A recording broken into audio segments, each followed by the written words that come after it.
অথচ পীর সাহেব চরমোনাই চাইলে বাংলাদেশের প্রধানমন্ত্রী হইতে পারে, জামাতের আমির চাইলে প্রেসিডেন্ট হইতে পারে, প্রধানমন্ত্রী হইতে পারে, মামুনুল সাহেব চাইলে সংসদের স্পিকার হইতে পারে। কিন্তু এই যে তাদেরকে যাচ্ছেন না, দিচ্ছেন না, চাচ্ছেন না, সে কারণে আপনারা এই জাতীয় জায়গাগুলো থেকে বাদ হয়ে আমরা যাচ্ছি কওমি সনদের দিকে, আমরা যাচ্ছি একটু স্বীকৃতির দিকে, আমরা যাচ্ছি সামান্য কিছু পাওয়া এবং দেনা পাওনার দিকে।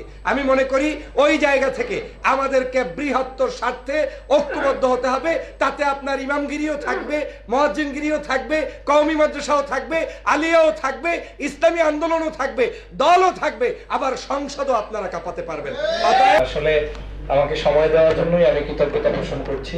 আমি ইসলামপন্থীদের যে কোনো অ্যাক্টিভিটিসকে লালন করি, পালন করি, ভালোবাসার আদলে গ্রহণ করতে চাই। সেই জায়গা থেকে, আমার দায়িত্ববোধের জায়গা থেকে এখানে এসেছি। আমি সময় বাড়াবো না, শুধু একটা কথাই বলবো, আমরা আলোচনার ময়দানে কিন্তু সবাই ঐক্যবদ্ধ হয়ে যাচ্ছি, প্রত্যেকে যার যার জায়গায়। যে পীরের মজলিসে যাবেন, যে দলের অনুষ্ঠানে যাবেন, সবাই শুনবেন ঐক্য ঐক্য ঐক্য। কিন্তু আমাদের ব্যক্তিগত জীবনে সেই ঐক্য বাস্তবায়নে রূপ লাভ করায় যে প্রতিবন্ধকতা রয়েছে সেটা কমাতে হবে।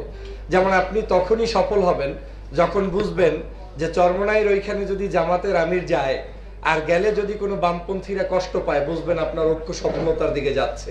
আপনি যখন দেলোয়ার হোসেন সাইদি সাহেবের মাজার জিয়ারত করতে, কবর জিয়ারত করতে যাবেন আর ওইটা দেখলে যদি চরমোনাইকে কেউ গালি দেয়, বুঝতে হবে যে আপনার ঐক্য ফলপ্রসূ হচ্ছে। এক বাক্যে আপনার ঐক্য তখনই সফল হবে যেটা আপনার শত্রুর হৃদয়ে কষ্ট দেয়। আমাদের বাংলাদেশে আলেম ওলামাদের মধ্যে আমাদের এই শত্রু চেনা স্বভাবটা, উদারতার কারণে অনেক সময় আমরা ভুল করে বসি এবং একটু ভালোবাসা পেলে, একটু আদর যত্ন পেলেই আমরা আবার ওই ঝুঁকবো যে কোপ দেওয়া, যেটা একটু আগে বললেন, সেটা আমরা ভুলে যাই। অতএব সময় এসেছে, ইতিহাস কখনো কাউকে ক্ষমা করে না। আমাদের দেশের স্বার্থে, জাতির স্বার্থে, বাংলাদেশের স্বার্থে, মুসলিম উম্মার স্বার্থে, বিশেষ করে স্বাধীনতার স্বার্থে, সম্ভবত আমাদের আতাউর ভাই বলেছিলেন এই দেশ স্বাধীনতা রক্ষা করতে হলে আলেমরাই সবচেয়ে বেশি এগিয়ে। এবং আমি যতগুলো টকশো বা অনলাইনে কথা বলেছি, আমার গবেষণা প্রমাণিত হয়েছে, আজ যদি বাংলাদেশের সর্বোচ্চ দেশপ্রেমিক আপনি শনাক্ত করতে চান, তাহলে ইসলামপন্থীদের চাইতে দেশপ্রেমিক আর কেউ বাংলাদেশে নাই।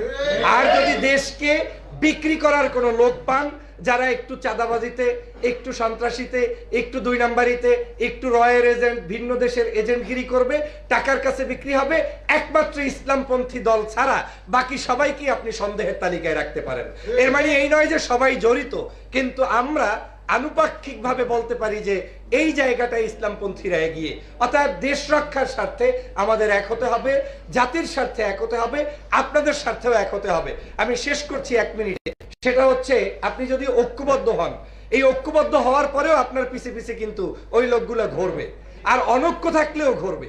এখন অনৈক্য থাকলে ঘুরবে কিভাবে? জেলাপি দিয়ে ঘুরবে, একটু খাওয়াইলেই আপনাকে পাইবে, একটু ইমামতি দিলেই আপনাকে পাইবে।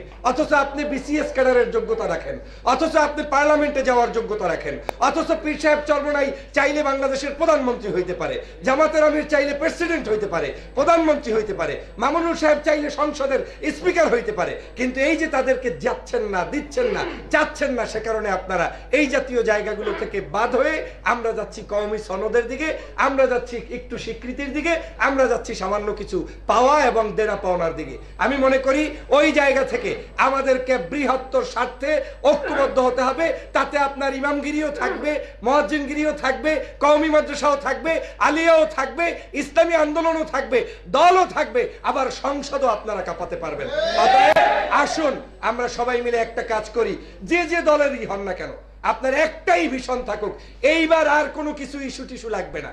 আপনাদের কোনো নতুন ইস্যু, ওই ছোট ছোট ইস্যু নিয়ে প্রেস ক্লাবে দাঁড়ানোর প্রয়োজনই নাই। আগামী 6 মাস শুধু একটা ইস্যুতে কাজ করেন, যে আমরা সবাই এক, তাতে আমি কিছু পাই কিংবা না পাই, পাওয়ার স্বার্থবাদ দিয়ে যখন আমরা লড়াই করব, হয়তো হতে পারে 5ই আগস্টের মতো আরেকটি বিজয় আল্লাহ আমাদেরকে দিতে পারেন। সবাই ভালো থাকবেন, সুস্থ থাকবেন, মুরব্বীরা যেই পথে যাবেন সেই পথে যাবেন। আর যারা অনলাইনে লেখালেখি করেন, আল্লাহর রাস্তায় আর খোঁচাখুচি করবেন না। কার আকীদা খারাপ, কার আকীদা ভালো, কে নামাজ কেমনে পড়ে, কার জিকির জোরে হয় আসতে হয়, কে লম্বা খাম্বার উপরে লাফ দিয়ে পড়ে, এই সব তদন্ত করার দায়িত্ব কোনো ইসলামপন্থী নাগরিকদের নাই। আমাদের দায়িত্ব এখন একটাই, আমরা সবাই মিলে আমরা এক হতে চাই। এবং সেটা যদি সম্ভব হয়, তাহলে পীর সাহেব চরমোনাই যেভাবে ঐক্যের স্লোগান নিয়ে মাঠে নেমেছেন, তার মুরিদের তার চাইতে বেশি পণ্ডিত হওয়ার দরকার নাই। জামাতের আমির যেভাবে নেমেছেন, অতএব জামাতের একজন রোকনের ওই আমিরের চাইতে পণ্ডিত হওয়ার দরকার নাই। মামুনুল সাহেব যেভাবে যেভাবে নেমেছেন তার কর্মীর তার চেয়ে পণ্ডিত হওয়ার দরকার নাই। যদি সেই জায়গায় আমরা স্যাক্রিফাইস করতে পারি, বাংলাদেশকেও নেতৃত্ব দিতে পারবো এবং এই বাংলাদেশে আপনারাই নেতৃত্ব দিবেন। সবাইকে ধন্যবাদ।